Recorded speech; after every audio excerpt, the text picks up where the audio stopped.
All right, Chaz, let's get right to it. I don't know how many spring training shows we've done. I haven't kept track. Maybe you have a nice tally somewhere in Charlie's notebook that keeps track of how many spring training shows we've done. They've been outstanding. I don't know how many players we've discussed to this point in the spring training power stacks. I haven't kept track of that either. But I do know, here's what I do know. I do know that about 2.5 weeks before opening day at Great American Ballpark, I don't think we've spent a lot of time on Brady Singer. You wrote about Brady Singer on the chalkboard recently, so let's get right to the leadoff spot in this show and spend a minute on Brady Singer. Hunter Greene, we covered that last episode. Maybe we know more, hopefully we know more about Hunter Greene sometime early in the week. But these two conversations in some ways go hand in hand. We've talked about Greene, Abbott, Lodolo, the top of the rotation, the guys fighting for spot number 5 in the rotation, and how impressive they've been. And yet somewhere lost in that conversation is just the pitcher and the player and the person that makes every start, gives innings, gives the Reds a chance to win. And as I've said before, I think Brady Singer is one of the ultimate back of the baseball card guys. He is who he is, and he has value.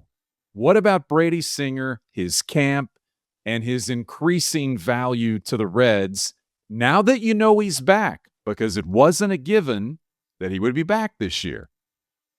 Kind of one of the defining questions at the start of the offseason was, would the Reds trade from their theoretical surplus of starting pitching and use that as a way to free up money and to add a bat? The Reds didn't. They ended up getting that bat anyway in free agency with Suarez, but they made a very conscious decision to keep Brady Singer, and that's because the big what if for this whole team is, can the starting rotation stay healthy? And they weren't forecasting, the situation with Greene that they have now. But the line is like it'll play out during spring. Well, it plays out. Kind of except with Brady Singer, who has a rare quality of being a guy you can expect to make 30 starts in a season. Made every single start last year. My favorite Brady Singer stat, he throws a lot in the zone, and sometimes it's just not his day. He gets hit hard. If you take out his worst 2 starts of last season, though, just take out 2 starts. It's a 3.38 ERA in 30 out of his 32 starts. That wins you ball games. It's why he's the Reds' second highest paid player. It's why he's more than insurance, but let's use the word insurance behind the young core in the rotation. Listen, here are the numbers for Brady Singer. Starts made per season the last 5 years: 27, 24, 29, 32, and 32. Let's do innings the last 4 years: 153, 159, 179, and 169 and change on each of those. Maybe Brady Singer doesn't impress you, or maybe he's not the player that excites you as a Reds fan coming out of spring training. But when they made the deal to get Brady Singer, they got the player they hoped to get, and they went after said player because there's value in those numbers that I just rattled off, knowing that he's going to be here. And as I said, give his team a chance to win. Great team guy. In your conversations with Singer and what you wrote about Singer in the chalkboard, and given where the Reds are right now, waiting on news from Hunter Greene, anything different about Singer this year? Anything stand out? Some minor pitch stuff that get it here, get it there. But I think there's one thing that flew under the radar last season was in really the middle of August. The season was a bit slipping away from the Reds from a pitching perspective. It's when injuries started popping up. It's when the bullpen was so thin that they were calling guys up from AAA to pitch in the 7th inning. Brady Singer at the time, I believe the word they used was like arm fatigue. His arm wasn't 1,000,000%. And yet, there was a moment I remember where it's like, is he going to make his next start?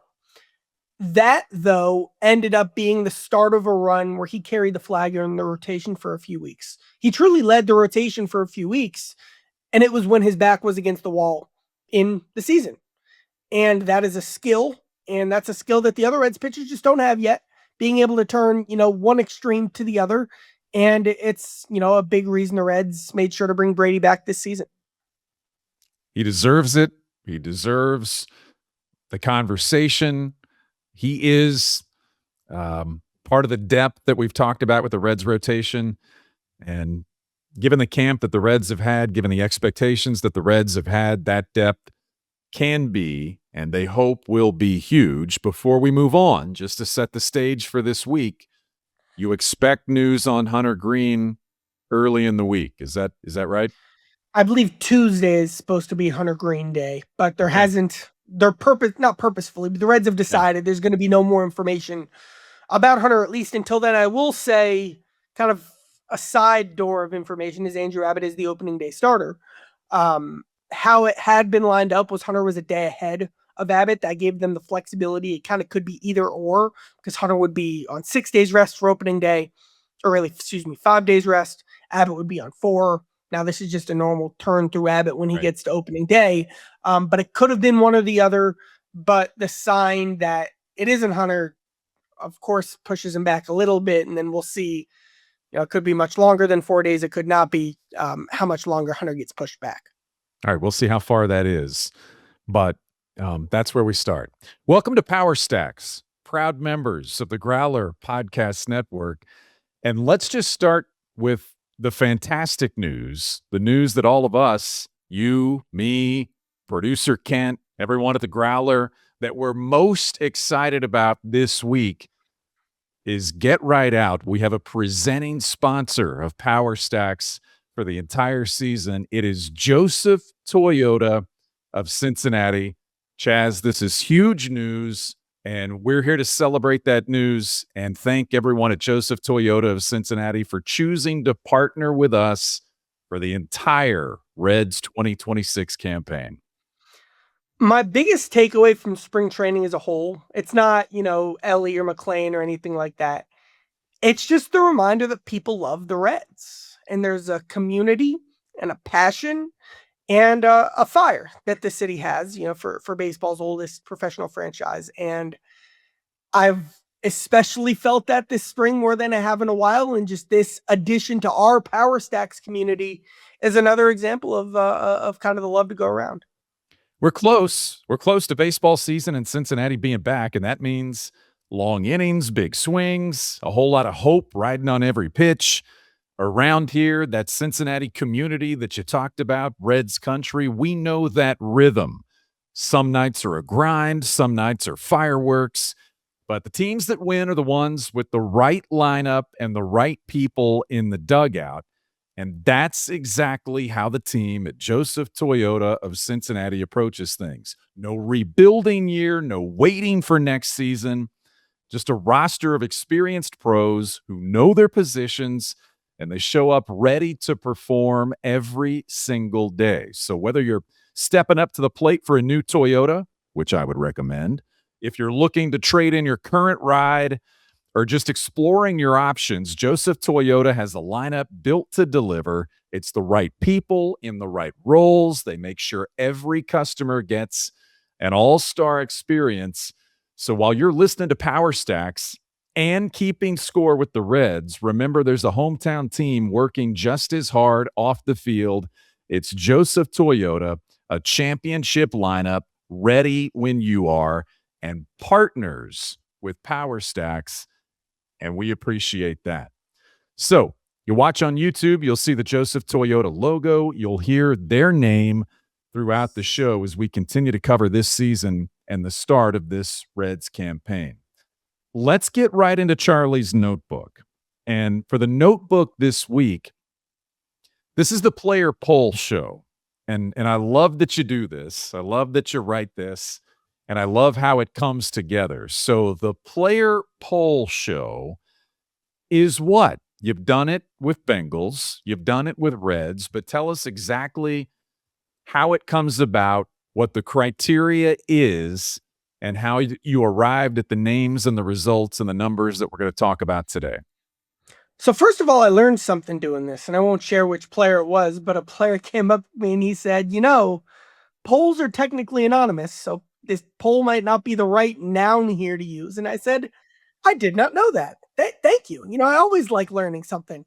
How I've done this for the last couple of years in spring training and in training camp is I go around, I get a very wide group of players. I don't just go to the stars. I go to people from all over the roster, and I go, who's someone who's standing out to you, either in spring training or in training camp. This year was the first year there was an exception. We here on Power Stats and at Charlie's Chalkboard, we've spent lots and lots and lots and lots of time talking about Nick Lodolo, Chase Burns, Rhett Lauder. Unbelievable springs by all three of them. And I felt like if I just went with a normal poll, it'd just be some well-deserved hype and love, but ground that we've already covered. So I set a rule. So my question I posed to the players this year was, no starting pitchers. Who has stood out to you the most this spring? And I also, in addition to the 16 players I polled, kind of on background, talked to some more players and staffers and people around the organization, kind of to double check and confirm and gain more information. And there is a very clear group of guys at the top who, let's call them, this is what I should have called it, first team all spring training here in Goodyear, Arizona. What I love about this is, as reporters or people who cover the team, we tend to do a couple of things, I think, and this is something we try to stay away from, but it happens from time to time. We overcomplicate things sometimes. Sometimes the questions are, you have a story in mind that you want to tell, and sometimes the questions can be leading that way. Sometimes we can try to lead a player or a manager or a coach in a certain direction. Sometimes we can almost put words in their mouth. That's what we try to avoid, being the professionals that we are, the reporter that you are for this show. And so what I love about this is you just remove all of that. You strip it all down. You go to the player or the coaches or the manager, and let's just have an open-ended conversation and ask the best kind of question, and that is, who stood out? Who do you like? What caught your attention? Sometimes you get some of the best stories that way, and I think that's what you have for the player poll edition of Power Stacks and on this show. So of the 16 players that you talked to, and you mentioned you removed starting pitchers from the equation, where'd you land with the most votes for who stood out so far in spring training? Who's top of the list? The winner was Matt McLain, and here's some exclusive info. I guess I've shared it in a different way. He had 6 votes. I'm actually giving him 7 because I went to the Royals clubhouse after the Reds played Kansas City the other day, and I interviewed Jonathan India, and I didn't poll India, but India made a huge point to talk about how impressed he was with how McLain looked and how excited he was for McLain's season. So let's give Matt McLain 7 votes. Now, I've said this before. I believe it. Such a big thing with McLain is kind of the competitive grind, I'll call it, of the season. He has spoken about that and learning about that last year, specifically after missing a full season and getting back into those habits and that rhythm and that routine and that mindset. I feel like we really won't know until the middle of May what Matt McLain really is this year, but he looks great, and that's a start. He's gaining confidence. That's real. And then there's a very, very specific adjustment he's made to his biggest weakness. And spring training numbers put them aside. But the results I look at are these process results like this.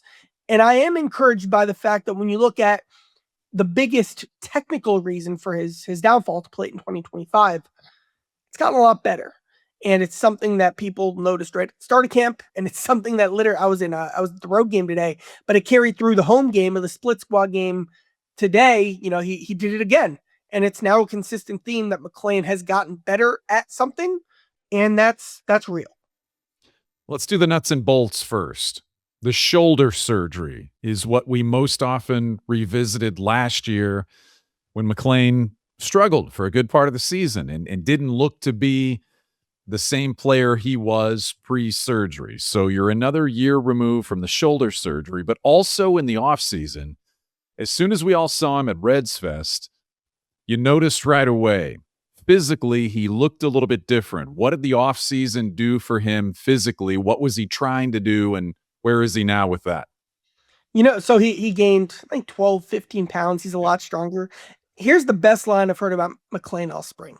He just looks like a grown adult now. And not that he didn't look, but like it's the young core, right? We call them kids. Terry Francona has called them pups. Like, I mean, I'm their age too, so say it about me if you want. We're clean shaven. McLain looks a lot. McLain just looks like a veteran player. Like, I remember there were days early in McLain's career where in spring training, like his jersey was like he was wearing his dad's t-shirt, and he's filled out over the last 5 years, and he looks like a grown. He's at that stage of his career, physically, and that's Yeah. impressive. But then too, the mechanical adjustment I was talking about, and this will get really in the weeds, but I think this is fun and cool. I knew it. Pitchers knew it. Everybody knew it. The hole in McLain's swing last year was the low and away slider, based on his stance and really where he stood and his bat path and just how he got to the ball. The low and away slider, someone once told me, he just runs out of bat. Like, he was just short every single time. And the results were, I believe he was the 15th worst hitter in all baseball against the low and away slider. And it felt worse than that. And it felt like he was seeing him all the time because he had no answer. He got a longer bat this year. That should help. That should help him not run out of bat. But also there's some mechanical mindset, swing path, that type of stuff. Though there are those differences in his swing, there's an opposite field approach. That was the first thing you saw from McLain this spring. He was taking those pitches nice and easy in the whole opposite field. Old school baseball 101. As he built up that foundation, that the opposite field stuff set the foundation, he found himself driving those pitches. And that's resulted in some of the homers. And then also he's taking more of those pitches when they're not out of the strike zone. You'll hear me mention this in my question to McLain. I'm hearing he's doing 15-minute sessions just on sliders in the batting cage. Like, he attacked this, and it's something that he is noticeably better at. And if you go from being one of the worst at something to average at something, and then you get to tap into what your real strengths are, that's a good place to be. Another good partner for us at Power Stacks are the good people at RNA Marketing, and they're expanding their network to introduce the advertising suite. The advertising suite is for all of your full service and brand building needs. You can count on these guys. You can go to them for that, and you don't have to completely understand what you're looking for. They can figure that out for you. So if you're looking to work on a part of your digital footprint, or you just need some help keeping the content churning, they're the place to introduce that, and they're happy to do that at the advertising suite, which is intended as an on-demand and low-risk entry point into all things advertising and marketing for your business. Believe me, they've helped the Growler Podcast Network. They can help you. And one of the things we're most pleased about at Power Stacks is how we take you inside the clubhouse. So, Chaz, right now, take us inside the clubhouse with the advertising suite from RNA Marketing. It's funny because we're about to take you inside of a clubhouse that I think maybe I've interviewed like 5 position players in 7 years on this beat. The Goodyear Ballpark clubhouse is where we get the starting pitchers after home spring training games. Unless someone does something crazy position player wise, we don't really, it's just not how it works. Interviewing players after a spring game, I get them the next day in the clubhouse. But when McLain set or tied the Reds Cactus League record for RBIs in a spring training game, he got not the podium treatment, he got the spring training clubhouse interview treatment. So this was after the Dodgers game I want to say it was the Dodgers game a few days ago, which included 2 homers from McLain. One of them was the Cubs game. 2 homers for McLain. One of them was a slider low and away that he drove. And you'll hear that was his favorite of the 2. Here's part of my conversation in the Goodyear Ballpark clubhouse with Matt McLain. It felt like your spring started with some opposite field success. How important has that been for you? Yeah, very important. When I'm using that part of the field, I think I'm at my best.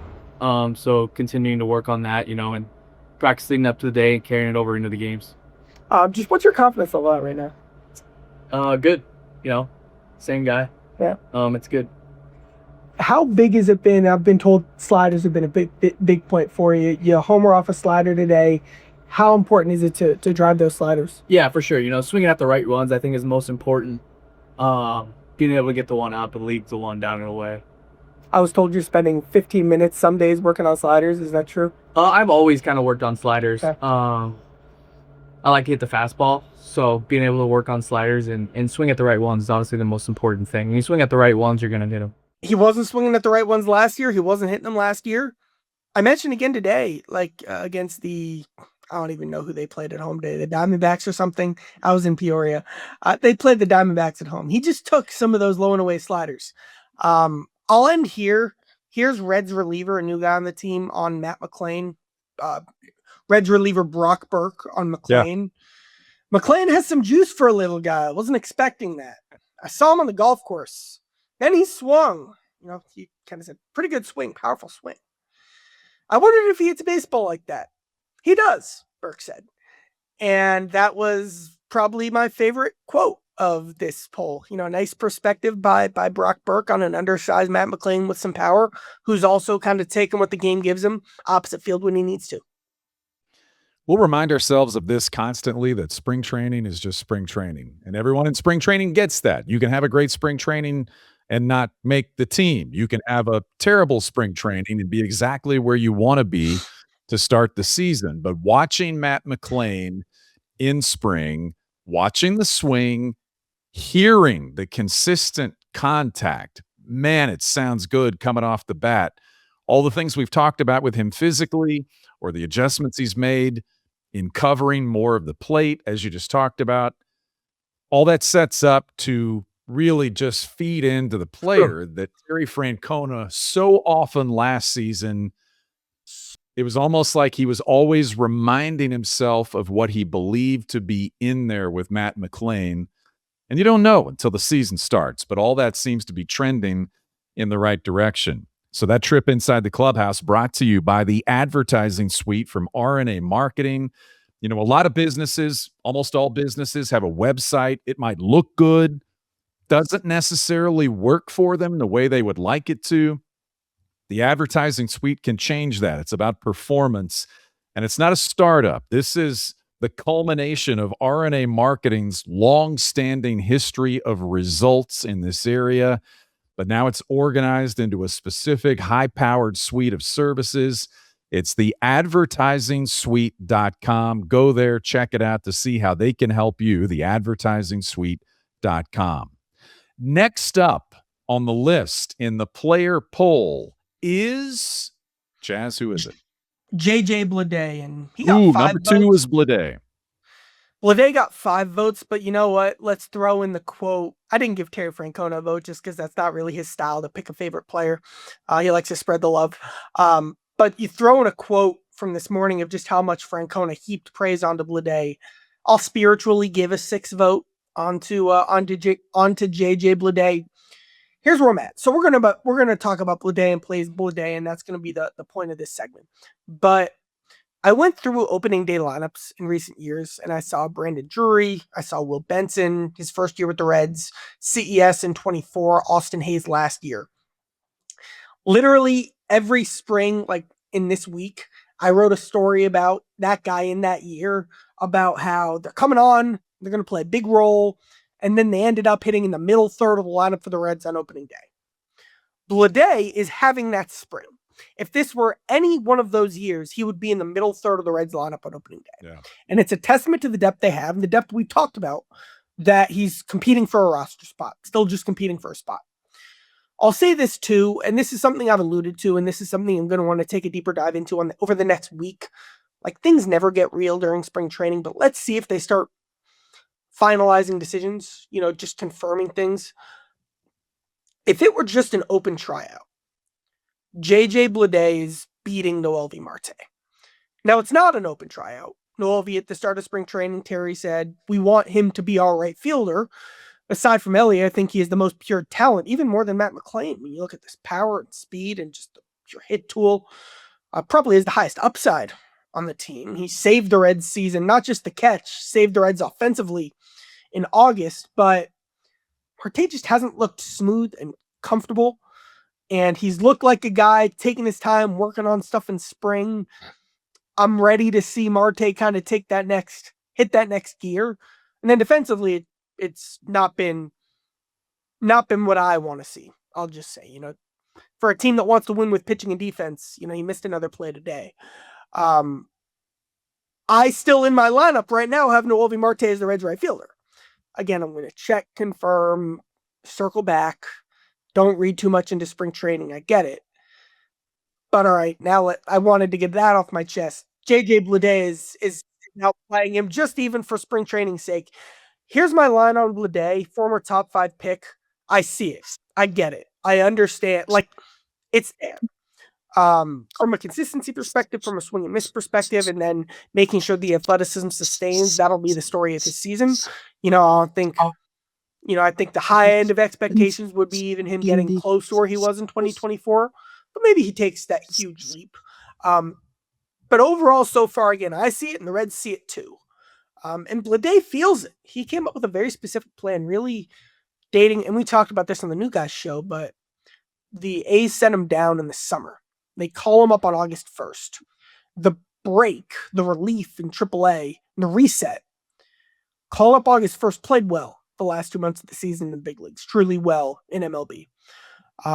Free agent, Reds picked him up, and he's building on that. And he's, like McLain, building that confidence in a plan that he established last summer and then in the offseason. Here's my conversation with JJ Bleday, who's excited while he's still competing for a spot about how things are trending. It feels good. It feels like I'm trusting my approach and feeling confident in where I'm at mechanically and physically, just kind of going into the games and just trusting the game plan.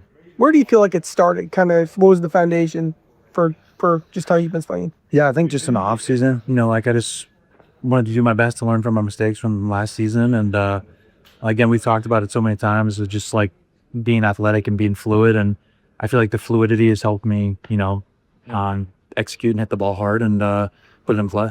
What's the fit been like with the team? What have you liked about the environment? It's been great. I feel like the guys are awesome, and we know when to have fun and, be serious and you go out and, get ready to play. And, from the staff, from the front office staff down to the veteran guys here, it's just fun to kind of sit back, listen and watch. You talked about it. How does your athleticism feel overall? Can you just describe how that feels right now? Yeah, it feels good. I mean, it just feels, it just feels fluid. It feels youthful. I feel like I'm fit, just physically, and I feel like I've gained some mobility in terms of like learning how to train in the off season, and then just having like the Pilates instructor here has helped that athleticism, and but just feel quick and just feel again fluid. With the minor tweaks that you made over the last year, what you're doing now, does it just feel normal now? Like, do you feel like you've got your feet on the ground? Yeah, for sure. You're gonna have like some up and down days, like where you're it's gonna take you a little bit more to find it in the cage or whatever. But like what I'm doing, I feel is consistent, and I feel like it's my solid base for the season.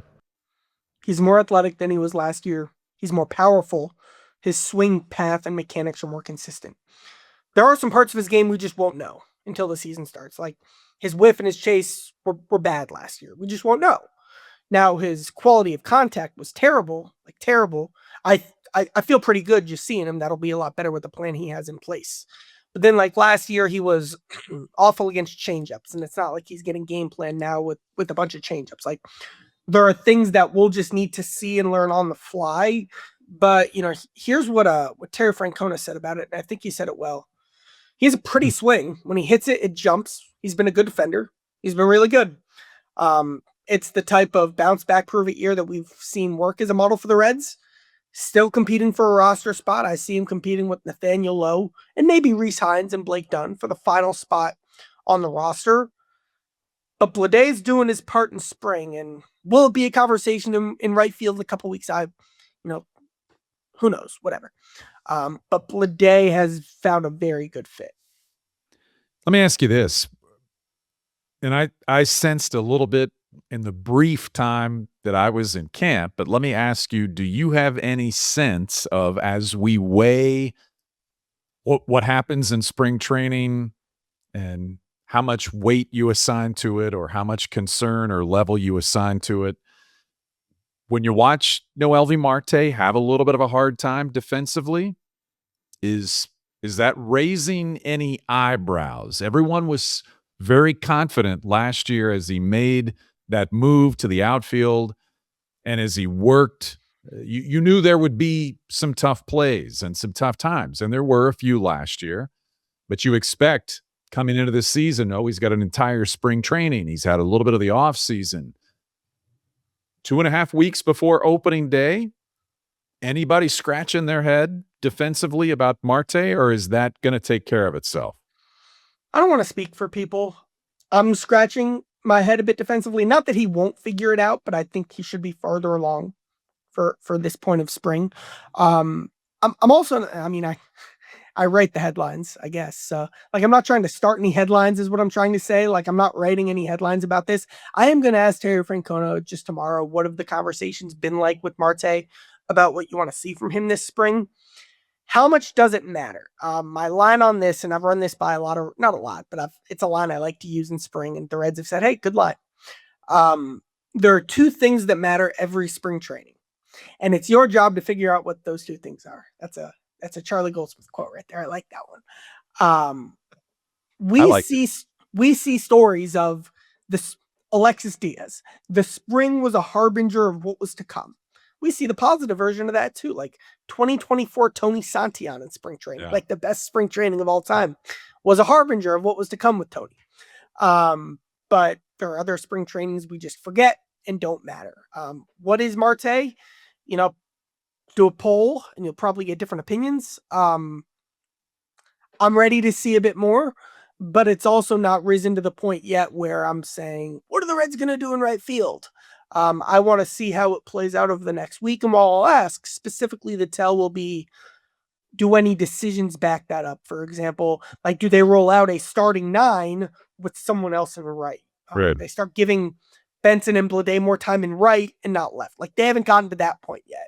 And until they start making decisions and really showing what their actions are, it's not a story yet, but it is a storyline I'm following. All right, back to the poll. And JJ Bleday received 5 votes in your player poll. Just behind JJ Bleday is someone we've spent a lot of time on so far, and that's Sal Stewart. And unless you have a new, exciting story about something Sal Stewart did in the last 5 days, we can let it go. We know what he's doing right now. We know that he showed up confident. We know that he showed up slimmed down from what he was last year when he made his debut. We know that all of that appears to be working in his favor so far, and we know that he's opened the eyes of a lot of people, probably more than just the 4 votes that he got in your poll. It's been a solid spring for Sal Stewart with everything that's expected of him at this point in his career, even though his expectations for himself are more than most people would expect for him. So let's go up. Yeah. Go ahead.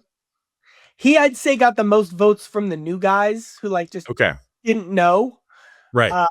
But those who know. So, and we know Sal, but I think he's been a really fun personality to just track and be around this spring as well. If you know, you know. And so doing that, building off what you said about just watching how he carries himself and what his personality is and what he adds. We mentioned when I was in Arizona, we mentioned the free throw competition and the hoop that's right outside the complex, outside the back door on the way to some of the fields. They've worked their way through some of the competition. How has that played out? And where does Sal Stewart show up, whose dad, it has been noted, coached a lot of basketball, right? And had Sal in the gym a lot at an early age. I didn't include this in my write-up on the shootout, but one of maybe my favorite Sal story is Sal was 4 or something and his birthday party was that day and he was running in the bleachers and he fell and he bloody nose or something. Yeah. And Salvador, his dad's don't tell mom. And they're the birthday party was the next day. They got home that night, just dealt with it in the morning. I love that story that Salvador told me. All right. So Sweet 16, a few days ago, I forget which day it was. They all blend together. The line, I love having these types of guys on a team. The line on Sal is, you love playing with them, you hate playing against them. And the free throw shootout gave some people a chance to play against Sal and to go against that competitive spirit, which was fully on display. Distractions were allowed. There were specific rules. Most of the people in the Sweet 16 weren't distracting. Sal was.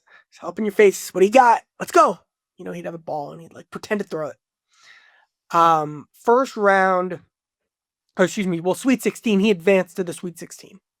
Tyler Stevenson goes to a shootout because it's tied, the best of 3. So they're trading shots. This is the first matchup of the day. Sal wins. Very nice clutch start against, Sal's a fan favorite, but Stevenson, longest tenured Red, a fan favorite for sure. Next round, Sal faces third base coach Willie Harris, and Sal's starting to feel it. Again, the distractions were fine, especially at this point, but he was starting to pick it up a gear. He was waving his arms and shouting. Harris made 2 out of 3. Sal went perfect. He starts to get into a rhythm. By the way, Sal is out there at like 7 a.m. getting his free throws up. So he had practiced and prepared. He was ready for this. Quick tangent. Sal showed up to a preliminary round match wearing a Lola Bunny Space Jam jersey. Didn't stick with it for the actual event, but good pull. Now the Final Four was the matchup that everyone was waiting to see. And as good as Sal Stewart is at baseball or Ellie De La Cruz is at baseball, Bo Thompson's jump shot. You might be thinking, who's Bo Thompson? You may remember him as the replay review guy. I believe through the 2024 season, he was literally the best replay review guy in the league. And he was a guy who under that staff, they were like, hey, can you help with this? Help with that, help with that. And he became a huge piece of the fabric of the front office and the organization. Now he's the video director, kind of a big cheese in the front office. And Bo can shoot. I can. Now, what's the polite way to say this? Bo's a scrawny guy, scrawny redhead. Yeah. MC and host Jose Trevino said lowest release point in the league. It's like that. You can, it's not necessary, but it is money. And anyone who's seen Bo shoot a basketball, he strikes the fear of God when he's open from 3, when he's on the basketball court. They call him the Slim Reaper. And so Bo missed a shot. Sal was perfect. Sal moves on. But then there's a rule in this tournament, and I'm going on way too long about this, but this is what it's all about. They call it the buyback rule. I saw it more used in the preliminary rounds. You would pay X amount. I know how much it was, but I'm not going to say X amount of dollars. And you could get a mulligan. You could get a rematch. Hey, want to pay this? I'll take the rematch. In the whole Sweet 16 and on, only one person used a buyback. It was Bo after the rematch against Sal. And let me tell you, and Bo, who, again, I know Bo very well. Like, Bo's not Allen Iverson. I would say Bo is the opposite of Allen Iverson on the basketball court. But when Bo goes buyback, place went crazy. Like, and of course, Bo doesn't make, big league ball player money. He's not a big league ball player. Now, what I learned later was that Terry Francona was behind it. Sal Stewart said Tito did the buyback. I was like, Tito, are you betting against me? Got to beat Bo again. And then Bo missed a shot, and Sal said, I got him. And then Stewart made all of his shots to advance. And Stewart said, Tito, you shouldn't have bet against me. And then Sal went against friend of the show, Michael Trout, went in the finals. I was in college at the same time as Michael, covered him at Northwestern. And Sal won. And to celebrate the finals, he just goes, I'm different. He's fired up. And that is the personality of Sal that you saw him flip the bat against the Dodgers in the playoffs. This is Sal. And you love when he's on your team. And I think Reds fans are really going to get excited about getting to know Sal after just getting to see a glimpse of him last season. So the moral to the story, which it was a great story. You're right. It was a long story, but the moral to the story is some guys just compete all the time. They can't help themselves. And what I've said about professional athletes I've covered with the Reds and in other sports, some of them are great, and the ones who are great are without question just wired differently than most of us are. You may think you like to win. You may think you like to compete and play. But some of those guys that are at that level are just wired completely differently. And so And let me say this. It's not that Sal's a better competitor than anyone else. Like, I think the best word to use to sum it up is Miami. Like, that's a word sure, that's been there's used a lot to swagger there. describe Sal. Like, there's that Right. Miami. Not that but he's a different style of competitor than a lot of guys who aren't from Miami. Right. Right. And that's a good way to think of it. Right. And I see the difference that you make there, but there are guys, and I think Sal is one of them, who's wired a little bit differently, but the Miami swagger comes out, right? And so this is a good time to just work this in because I wanted to ask you this. We encourage people to reach out, powerstackspod@gmail.com, powerstackspod@gmail.com. And Canadian Jim, we'll call him, gave him a little shout out, and some of the other Canadian fans of the Reds and of Power Stacks that we have. But Canadian Jim got back to us, and he wants to know, Charlie, and I love this question because I look at it the same way a lot of the time. Who in the clubhouse on this team, and you may have already answered it, who is going to have that edge? Who's going to be the emotional player that over the course of a long season, when things can run one day into the next over 162 games, there's always someone with that edge, or if there's not, you wish that there was. You need it. You really need it. You need it. It doesn't matter the team, the sport. To me, you want a guy who has a little bit of an edge. Sometimes you want a guy who kind of lives on that line and you just don't know where he's going to go sometimes. That can be good for a clubhouse. That can be good for a team. Who's that right now in spring training, or who would be your best guess at who might fill that role when the season starts? I'll give you a few. You got Sal. Mm-hmm. I wouldn't describe like Jose Trevino's never going to pound his chest, literally. But What? Jose is so into the game. I agree. And is so into every moment of the game. And like a moment I love is when it's like I don't even technically know what's all going on. Like when there's like runners on second and third and the catcher like stands up and does like the signs to get the infield set. Like Jose just has a command in that moment, and you got to be on his page and on his wavelength. I love that about Jose. I'll say Jose. I'll say Dane Myers. Now, I haven't seen a lick of this yet. Unbelievably kind, polite, upbeat, friendly, positive guy. But I've been told on the field in the heat of the battle, you'll see that edge. And I mean, we heard him talk about it a few weeks ago. It comes from nearly being out of baseball. He's got that. And then the last one's Chase Burns, who honestly needs to command his fastball better. But I'm the highest guy on Chase. I'm as high on Chase Burns as I can be. But showing that true side of his personality, and I believe someone told me letting the monster out is kind of once he arrives, that's going to be what takes it up a notch as he plays with that confidence. So those are a few right there. Love it. Great question and a great roster of potential players to fill that role. I like what you said. Quick break here from the poll also to do only the best.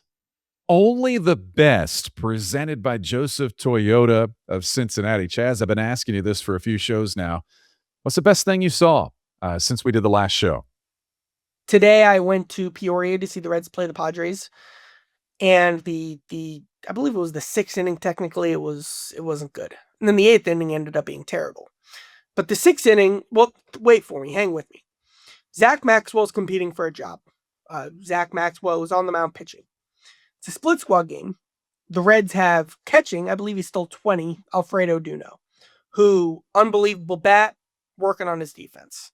Zach needs to be on it. Like, Zach's fighting for a job. Now, Alfredo's back there I believe this was his first big league spring training game behind the plate. So he's got the manager here. He's excited. Alfredo really struggled defensively. And there was a mental mistake. Like, Zach allows a few runs that are on his ledger. Walking off the field, Zach goes right to Alfredo and he puts his arm around him. And after the game, Terry Francona he brings that up. He's like, that was worth the drive over. He said, that's how I know we're trending in the right direction. I'm so proud.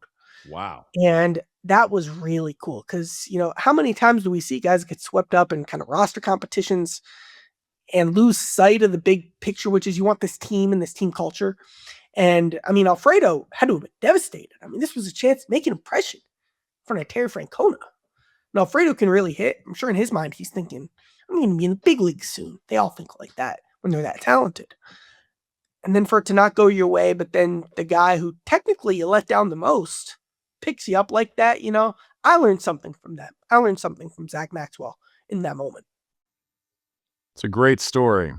To hear Francona say that, I make notes of things like that because I know it's going to come up again as he kind of observes this group and his team for a second season now. I enjoy watching him learn people and observe players with a little bit more different context maybe than he had last year in his first season. And I love hearing him say stuff like that. So that's a fantastic story. So back to our player poll now.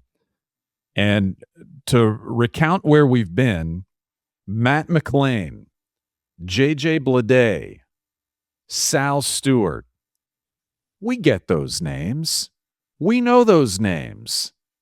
But next on the poll, Chaz, Hagen Danner for the Power Stacks crowd, for Reds country. I say the name Hagen Danner. Hagen Danner.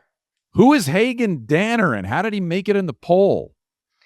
I love a million things about spring training. I love this about spring training because this is a true story. So Andrew Abbott voted for him. And as the most impressive player. As the most impressive all-star Andrew Abbott. Okay. He says Hagen Danner. I just respond. Like, I just go, great pick, man. He's impressed me. He's having a nice camp, and obviously you had Caleb Ferguson saying about him, he has really put himself in the conversation. Hagen Danner, drafted as a catcher by the Blue Jays. Heading into 2020, he goes to them. He's like, hey, man, I kind of can't hit. Like, I just can't hit the breaking ball. And they go, you know what? We're glad you said that because we were thinking you can't hit. But obviously, he had a really gifted arm. Try pitching next year. Well, we all know what happened in 2020, a pandemic. So Hagen's just on his own. And this whole year that was supposed to be this developmental year for him, learning how to pitch. He was isolated, learning how to pitch on his own. But he said COVID ended up being the best thing, the break ended up being the best thing that happened to him. Because the way he approached it just really clicked for him. He made one big league appearance with the Blue Jays in 2023. That's been his only taste of the big leagues. He was in camp last year with the Mariners, spent last year in AAA with the Mariners, had a high ERA, but we know, it's a fact that AAA ERAs aren't a predictor of future success. What we've seen this spring is attacking the zone. He's one of the only relievers competing for a spot who's throwing strikes this spring. One of the only others is TJ Antone. Let me stop you there. Mm-hmm. Let me stop you there. He's legitimately competing for a spot in the bullpen. You can say that. Kind of, yeah. I want to say yeah. Here's what I'll say about that. And let me just say this real quick. He throws 99, and then he has a slider he uses 50% of the time that really works. So that plays. Francona said this about Antone. Was asked about Antone, and then he said, but I think this applies to the whole group. He said, because the Reds don't have a long reliever this year, it's going to be a type of situation where they're going to need to use guys' options. And you hate telling a guy that because you want to make the opening day roster. But he said his message to that group is you're all going to get your chance. And they really will. Because guys will need to come up and down when they need fresh arms in the bullpen. That's life. That's the season. So I mean, the fact that a veteran like Caleb Ferguson said he's really put himself in the conversation, yeah, and that's notable. And the fact that he's pitching the way he is, again, like similar to the Noelvi Marte conversation, there are other factors at play that could shape this.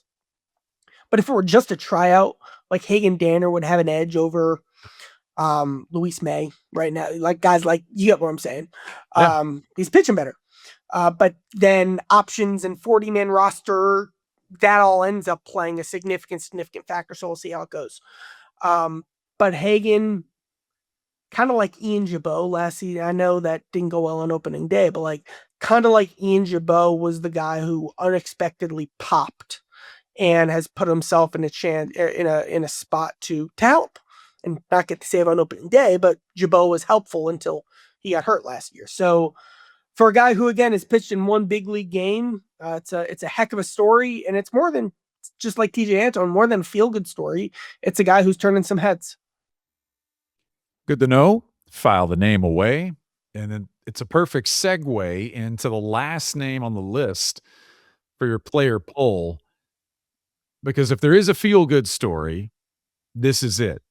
But there's a chance that this is more than a feel-good story. A feel-good story is that guy's awesome and that guy worked hard, and we all appreciate someone who works hard and is a good guy.